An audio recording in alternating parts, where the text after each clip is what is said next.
अस्सलाम वालेकुम बेटा। जैसा कि हमने एंटी टेस्ट सीरीज़ को स्टार्ट किया हुआ था, chapter number 3 question and force. इस चैप्टर में से हम टॉपिक टू टॉपिक अपने कॉम्पिटिटिव एग्ज़ाम में से किस तरह से हर फार्मूला में से, हर टॉपिक में से जो क्रिटिकल एमसीक्यूज़ बनती हैं और एक से दूसरे में किस तरह से कन्वर्ट होते हैं, इस सीरीज़ को हमने स्टार्ट किया हुआ था। आज का हमारा लेक्चर उसी से ही मुताल्लिक है। स्टार्ट करते हैं बेटा। टॉपिक था बेटा आपका इम्पल्स। इम्पल्स जिसे दूसरे लफ्ज़ों में आपने चेंज इन मोमेंटम भी कहा था, कि जब कभी भी किसी एक बॉडी के ऊपर एक बहुत लार्ज फोर्स थोड़े से टाइम इंटरवल के लिए एक्ट करती है तो वो इम्पल्स महसूस करता है, उसके मोमेंटम में चेंज आता है, तब्दीली आती है। मैथमेटिकली तौर पर बेटा आपने इसे लिखा था एफ क्रॉस टी, और फोर्स और टाइम का प्रोडक्ट इम्पल्स से इसे बेटा जाहिर करते हैं। चेंज इन मोमेंटम इसे दूसरे लफ्ज़ों में कहा जाता है। पी को बेटा डिफाइन करते थे आप, पी बराबर है एम वी। अब मोमेंटम में चेंज लिखेंगे तो आप डेल पी को बेटा लिख सकते हैं एम डेल्टा वी। यही साइन ऑफ नोटेशन यहाँ इस्तेमाल की गई है। इम्पल्स का दूसरा आपके पास फार्मूला बन जाता है एम डेल्टा वी का। अब इसके अंदर बातें बेटा नोटिस करने की कि आप वो सारे क्वेश्चंस इस फार्मूला के लिए भी सॉल्व करें और इस फार्मूला के लिए भी सॉल्व करें। किसी भी एक बॉडी के पास इम्पल्स हो भी सकता है, नहीं भी हो सकता। इसकी दो कंडीशंस हैं कि अगर तो v को कांस्टेंट कर दिया जाए। ठीक है बेटा, कांस्टेंट से मुराद क्या है? No change in v, no change in v, velocity में कोई तब्दीली नहीं है। तो इसका मतलब बेटा delta V zero. Clear? Delta V के ज़ीरो हो जाने की वजह से आप यहाँ पर डेल्टा वी ज़ीरो पुट करेंगे तो इम्पल्स आपके पास ज़ीरो हो जाएगा। आई की कंडीशन यहाँ पर ज़ीरो पर चली जाती है, बॉडी के पास किसी किस्म का इम्पल्स नहीं होगा। अब इसकी एमसीक्यूज़ कैसे बनी हुई है? वो आपसे सवाल करता है कि बेटा कोई एक बॉडी है जो यूनिफॉर्म स्पीड के साथ मूव कर रही है, क्या उसके पास कोई इम्पल्स होगा? तो ज़ाहिर सी बात है, वेलोसिटी भी है, इट्स ओके, किसी न किसी टाइम इंटरवल के ऊपर, तो उसके पास किसी किस्म का इम्पल्स नहीं होता। दूसरी कंडीशन है बेटा if v is not constant, तब आपके पास delta v is not equal to zero की इसकी कंडीशन पूरी होगी। डेल्टा v ज़ीरो नहीं है तो इसका मतलब बॉडी के पास इम्पल्स लाजमी होगा, इम्पल्स उसके पास मौजूद होगा। तीसरी condition if I is constant, कि इम्पल्स को ही कांस्टेंट कर दिया जाए। ये तीसरा केस बहुत इंपॉर्टेंट है बेटा। इसके अंदर देखिएगा, अगर तो आई को कांस्टेंट कर दें, एफ क्रॉस टी कांस्टेंट हो जाएगा। अब कांस्टेंट के लिहाज से जब इसको हम बेटा रिजॉल्व करते हैं तो एफ इन्वर्सली प्रोपोर्शनल हो जाएगा टाइम ऑफ इम्पैक्ट के। एफ इम्पल्सिव फोर्स है और टी को बेटा टाइम ऑफ इम्पैक्ट आप कहते हैं। अब इसके अंदर गौर कीजिए, पहले तो वो सारे क्वेश्चंस इसके लिए सॉल्व करें कि टाइम ऑफ इम्पैक्ट और इम्पल्सिव फोर्स का ग्राफ किस तरह का होगा। आपको दो टाइम ऑफ इम्पैक्ट की वैल्यूज़ बता दी जाएँ, एक इम्पल्सिव फोर्स बता दी जाए तो दूसरी इम्पल्सिव फोर्स क्या होगी वो भी बता सकते हैं। आप टाइम ऑफ इम्पैक्ट की रेशोज़ बता दी जाएँ, इम्पल्सिव फोर्स की रेशोज़ क्या होंगी वो भी आप बता सकते हैं। इवन के बेटा अगर आपको यहाँ से इनकी एक वैल्यू के अंदर के टाइम ऑफ इम्पैक्ट इतने % हो जाए तो इम्पल्सिव फोर्स क्या होगी, टाइम ऑफ इम्पैक्ट इतना ज़्यादा इंक्रीज़ हो गया है तो इम्पल्सिव फोर्स क्या होगी। तो इनके लिए जो आपके पास क्वेश्चंस आते हैं वो इम्पॉर्टेंट है। आपने अक्सर बेटा देखा होगा कि आपके पास बुक के अंदर कुछ एग्जांपल्स इस तरह की हैं कि आप किसी एक ईंट को बेटा किक आउट करते हैं। एक आपके पास ब्रिक है, ईंट है जिसे आप किक आउट करते हैं, वो आपको ज़्यादा हर्ट करती है, वहीं अगर आप किसी एक टेनिस बॉल या फुटबॉल को किक आउट करते हैं तो उसके अंदर वजह क्या थी कि बेटा देखें, जब आप ईंट को किक आउट करते हैं, ठोकर मारते हैं उसको, तो उस वक्त आपके पास टाइम ऑफ इम्पैक्ट स्मॉलर होता है, तो larger will be the impulsive force आपके ऊपर एक्ट करेगी, और इसीलिए जब आप ईंट को किक आउट करते हैं आपको ज़्यादा हर्ट करती है ये। जबकि दूसरी तरफ आप जब टेनिस बॉल हो या आपके पास फुटबॉल हो, आप उसको किक आउट करते हैं तो हल्की सी वो बेंड होती है, मतलब कि इंटीरियर उसकी फ्लेक्सिबिलिटी की वजह से कुछ ना कुछ हद तक टाइम ऑफ इम्पैक्ट इंक्रीज़ हो जाता है। तो टाइम ऑफ इम्पैक्ट के इंक्रीज़ हो जाने की वजह से इम्पल्सिव फोर्स आप पर कम लगती है, जिसकी वजह से वो आपको कम हर्ट करती है। 2 एग्जाम्पल ये थी। अब इसी फार्मूला में से एक और एग्जाम्पल आपके पास थी कि आप किसी भी एक गाड़ी के अंदर ट्रैवल कर रहे हैं तो आप सीट बेल्ट क्यों इस्तेमाल करते हैं। उसकी वजह यह है कि अगर तो कहीं ब्रेक्स आप अप्लाई करते हैं तो अनर्शिया आपको आगे की तरफ यानी कि विंडशीट की तरफ मूव कराता है तमाम तर पैसेंजर्स को। अब सीट बेल्ट बेटा क्या करता है, वो टाइम ऑफ इम्पैक्ट को क्या कर देता है बेटा, लार्जर कर देता है। टाइम ऑफ इम्पैक्ट के लार्जर हो जाने की वजह से इम्पल्सिव फोर्स कम हो जाएगी, यानी कि आपको इंजरी के खतरात जो होते हैं वो कम हो जाते हैं आपके। फिर इसी तरह से आपके पास एक दूसरी मिसाल थी, जैसा कि आपके पास सेफ्टी हेलमेट्स होते हैं जो आप बाइक्स के ऊपर इस्तेमाल करते हैं, उसकी मिसाल आपको इसलिए दी गई थी कि वहाँ पर भी देखिए सेफ्टी हेलमेट्स को इस तरह से बेटा कंस्ट्रक्ट आउट किया जाता है कि इनके अंदर कुछ न कुछ हद तक आपके पास फ्लेक्सिबल कोई ना कोई बॉडी इसके अंदर रखी जाती है, कोई फोम वगैरह हो गया या बाकी कोई नरम चीज़ें इसके अंदर रखी जाती हैं। वो करती क्या है बेटा, वो टाइम ऑफ इम्पैक्ट को बढ़ा देती है, जिसकी वजह से इम्पल्सिव फोर्स कम आपके ऊपर एक्ट करती है। यूँ आपकी जो हेड है ये सीरियस इंजरी से बच जाता है।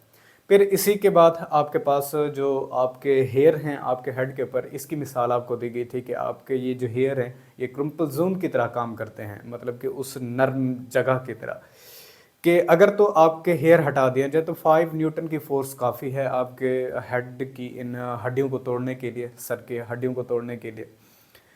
तो अगर तो आपके सर के बाल बाकी हैं, आपने उनको हटाया नहीं है, तो 50 न्यूटन की फोर्स आपको वहाँ पर दरकार होगी आपके सर की हड्डियों के टूटने तक के लिए। तो ये चीज़ें सिखाई इसलिए गई हैं कि देखें आपके जो बाल हैं, हेयर हैं, वो क्रम्पल जोन की तरह काम करते हैं, वो टाइम ऑफ इम्पैक्ट को बढ़ा देते हैं, जिसकी वजह से इम्पल्सिव फोर्स आपके ऊपर कम एक्ट करती है।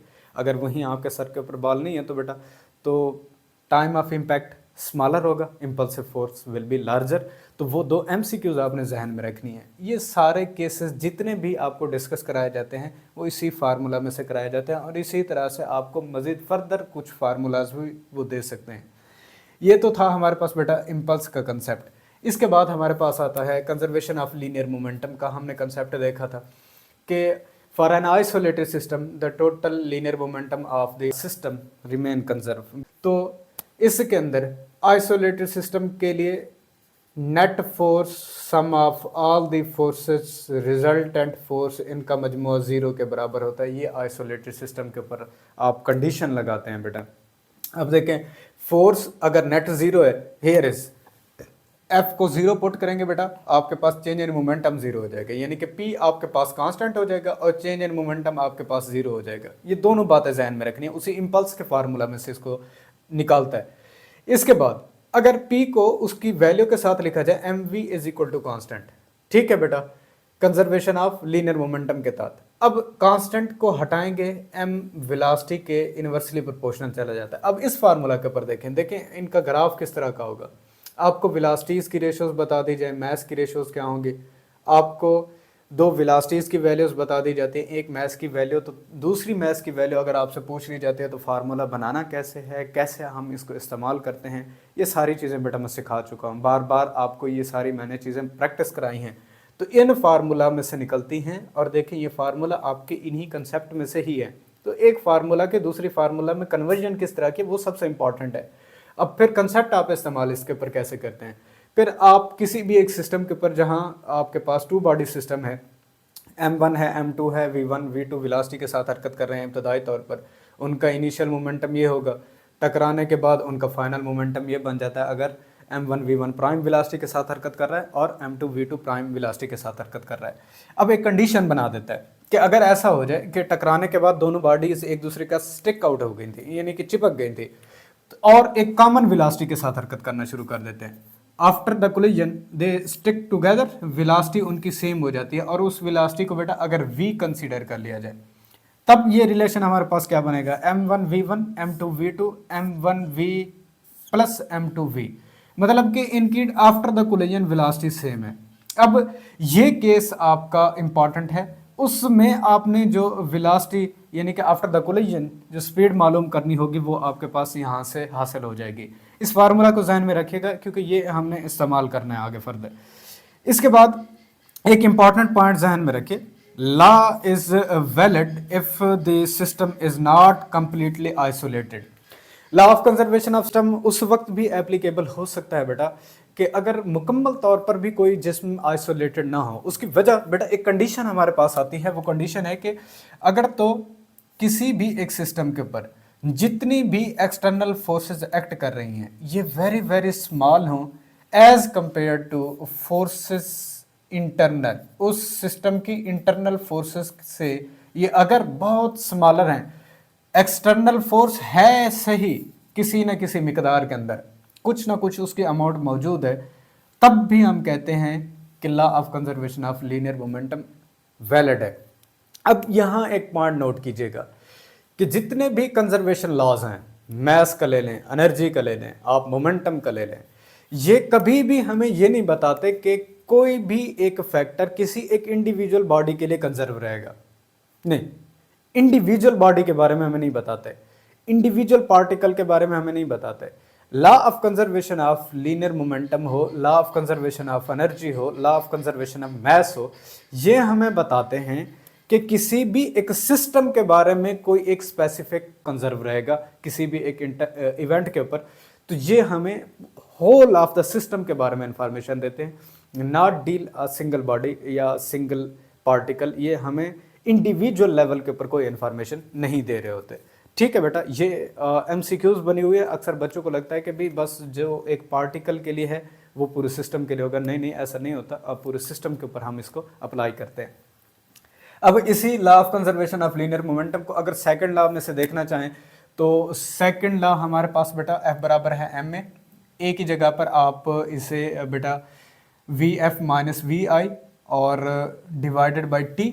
ठीक है बेटा, V F minus V I divided by T, जब आप उसको लिखेंगे m को मल्टीप्लाई कर लेंगे तो rate of change of momentum. ये सेकंड लॉ की दूसरी डेफिनेशन हमने देखी थी। अब इसके अंदर देखें कि अगर तो हमारे पास सिस्टम फिर से वही आइसोलेटेड है, आइसोलेटेड सिस्टम के लिए एफ एक्सटर्नल ज़ीरो हो जाती है, चेंज इन मोमेंटम ज़ीरो हो जाएगा इसके ज़ीरो पुट करने की वजह से, और हमारे पास जो मोमेंटम है वो कंजर्व हो जाएगा। यही law of conservation of linear momentum है। तो आप इसे सेकंड लॉ में से भी देख सकते हैं, थर्ड लॉ में से भी इसको देख सकते हैं। थर्ड लॉ के अंदर हर अमल का एक रद्द-ए-अमल होता है, F is equal to minus F. ठीक है बेटा, अब फर्स्ट के लिए अगर मोमेंटम को P1 और सेकंड के लिए इसे P2 यानी कि रिएक्शन फोर्स के लिए, अब टाइम दोनों तरफ से कैंसल आउट कर लें। Del P1 is equal to del P2, टकराने से पहले का चेंज इन मोमेंटम बराबर होगा टकराने के बाद का चेंज इन मोमेंटम।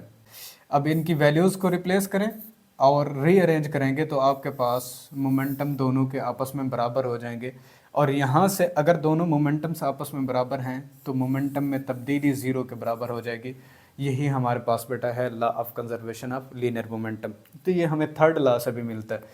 अब इसके बाद एक हमारे पास बेटा टर्म आती थी momentum and the explosive force, जो अक्सर आपके पास बुलेट और गन की एक एग्जांपल ली जाती है। उसके अंदर देखें कि हमारे पास अगर राइफल की मोमेंटम को देखा जाए तो वेक्टर फॉर्मेट के अंदर ये मोमेंटम ऑफ द बुलेट के, लेकिन नेगेटिव का साइन बताएगा कि ये एक दूसरे के अपोजिट है। नेगेटिव किसी भी वेक्टर के साथ हमेशा इस चीज़ की इंडिकेशन देता है कि डायरेक्शन रिवर्स होगी, मैग्नीट्यूड के ऊपर कोई इफेक्ट नहीं करता। इसीलिए मैंने बेटा ये एक पॉइंट बना दिया कि दोनों के मोमेंटम्स आपस में बराबर होंगे लेकिन मैग्नीट्यूड के लिहाज से। एक बात ये आपने जहन में रखनी है। अगर बेटा इसी के लिए कि आपके पास मोमेंटम की वैल्यूज़ को रिप्लेस कर दें, राइफल के लिए आप इसे बेटा कैपिटल M और राइफल के लिए V प्राइम आपने इसकी वेलोसिटी को रिप्रेजेंट किया था, और बुलेट के लिए बेटा स्मॉल m और स्मॉल v आप इसे यूटिलाइज करते थे। तो राइफल के लिए अगर उसकी वेलोसिटी को देखना चाहेंगे m divided by capital M और v आपके पास, कि राइफल की आपके पास जो वेलोसिटी होती है जिसे रिकॉइल वेलोसिटी कहते हैं, वो हमेशा बुलेट से बेटा क्या होती है, स्मॉलर होती है। पीछे की तरफ जब ये हट के आती है तो आपने देखा बिल्कुल स्मॉल वेलोसिटी के साथ पीछे की तरफ रिकॉइल होती है, जबकि बुलेट की वेलोसिटी ज़्यादा हो जाती है। अब उसके लिए एक कंडीशन है कि आपके पास जो बेटा kinetic energy of the bullet है ये हमेशा हमेशा लार्जर रहती है kinetic energy of the rifle के। उसकी वजह यह है कि अगर आप मैस को देखना चाहें तो मैस ऑफ द राइफल ज़्यादा हो जाने की वजह से वो काइनेटिक एनर्जी कम रखेगा, जबकि आपके पास जो बुलेट होती है इसका मैस बिल्कुल स्मॉलर होता है, इसी वजह से इसके पास काइनेटिक एनर्जी सबसे ज़्यादा होती है। तो ये वो कुछ कंसेप्ट इस्तेमाल किए जाते हैं आपकी इन इम्पल्सिव फोर्सेस में से। जिसका मैस ज़्यादा होगा उसकी रिकॉयल वेलोसिटी कम होगी, जिसका मैस कम होगा उसकी रिकॉयल वेलोसिटी सबसे ज़्यादा होती है। इसीलिए देखते हैं बुलेट ज़्यादा स्पीड के साथ जा रही होती है। क्लियर बेटा? तो ये था छोटा सा हमारा टॉपिक मोमेंटम से रिलेटेड, और हमारे पास मोमेंटम को हम कैसे फर्स्ट लॉ और सेकंड लॉ में से डिराइव करते हैं, और थोड़ा सा कंसेप्ट था बेटा इम्पल्सिव फोर्सेस का। इंशाल्लाह अपने नेक्स्ट लेक्चर के साथ हाजिर होंगे, तब तक के लिए इजाज़त दीजिए। अल्लाह हाफ़िज़।